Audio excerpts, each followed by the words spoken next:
Please.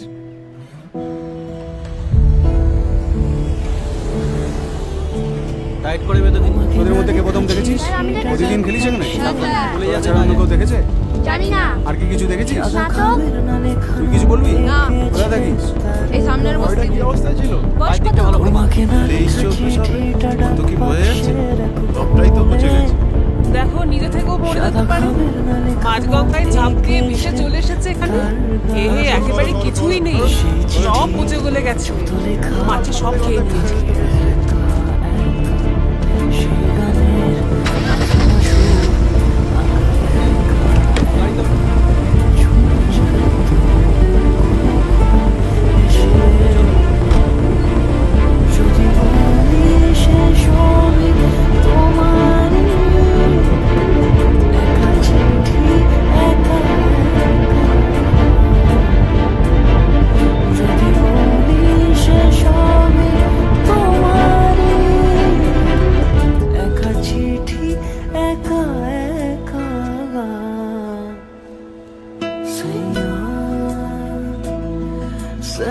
আপনিও দেখছি আমারই মতো, কথা না বললে কথা বলেন।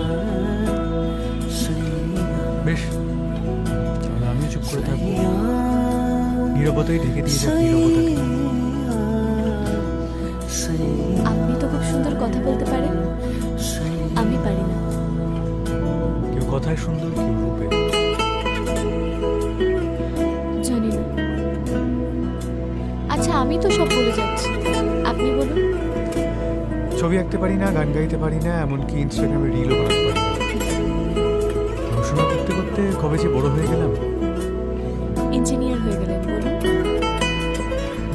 জানেন তাহলে হ্যাঁ, কাজের জন্যই বেশ কিছু বছর বিদেশে ছিলাম, কিন্তু ব্যাপারটা খুব বোরিং। আর আমি না এমনিতে খুব হোমসিক।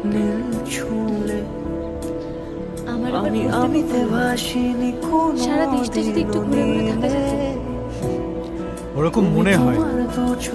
আমার মতো যদি ব্যাঙ্গালোর আর উদয়পুর কাজের জন্য ঘুরতে হয় না, তাহলে এই রোমান্টিসিজম একেবারে জানলা দিয়ে পালিয়ে যাবে। এই আমার কথা ছাড়া, আচ্ছা আপনি এরকম চুপ করে চুপ করে থাকেন বলুন তো? আপনার কখনো রাগ হয়েছে? রাগ হলে কি করেন আপনি? জিনিস নিয়ে বাহ, জানতে হবে না, জানতে তো হবেই। মানে আপনি রাগ